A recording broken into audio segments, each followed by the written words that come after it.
Naglaro ako ng Sylvania Jungle sa rank, at grabe, lahat ng pwedeng pumalpak talaga.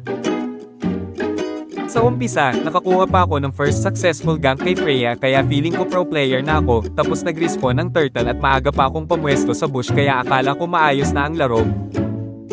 Pero nang mag-clash sa mid lane at mahuli ko pa ang 4 na kalaban gamit ang ultimate ko, natalo pa rin kami at muntik na akong mamatay kung hindi lang ako naka-teleport agad.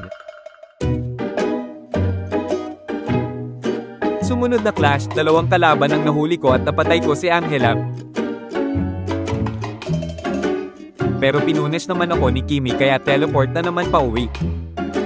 Habang sa background nag-aaway na sina Yuzong at Florin dahil puro tulong si Florin sa gold lane at iniwan ng EXP lane.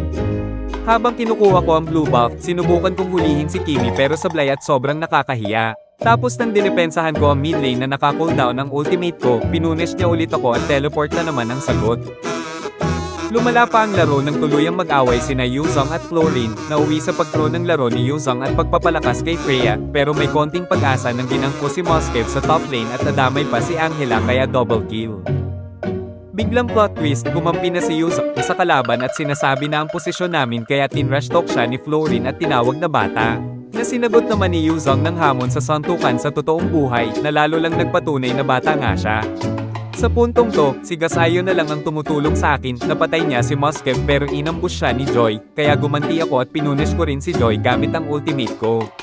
Sa huli, pumasok si Yuzong sa 1 versus 3 fight at namatay, may isa pang kakampi ang nadamay, at naiwan akong mag-isa na nagdedepensa ng base hanggang sa magkamali ako, masayang ang dash ko, mapunish ng kalaban, at tuluyang matalo ang laro, epic fail.